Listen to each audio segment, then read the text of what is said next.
আজ আপনাদের সাথে একটি দুষ্প্রাপ্য নামগানের কথা শেয়ার করতে চলেছি। সেটি হলো বিপত্তারিণী চণ্ডী মায়ের নামগান।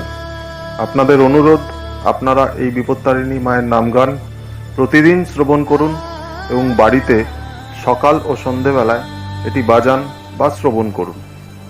এই নামগান শ্রবণ করলে গৃহে বা বাড়িতে কোনো রকম বিপদ ধারে কাছে আসতে পারে না। নেগেটিভ এনার্জি থেকে শুরু করে অনেক রকম ব্ল্যাক ম্যাজিক যা কিছু, সেগুলো থেকে আপনারা রেহাই পেতে পারেন।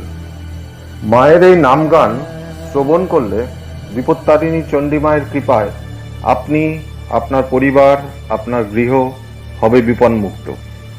যিনি বিপদ নাশ করেন তিনি কিন্তু মা বিপত্তারিণী। ঈশ্বরের কাছে প্রার্থনা করি আপনারা সকলে ভালো থাকুন, সুস্থ থাকুন। আমার এই ছোট্ট প্রয়াস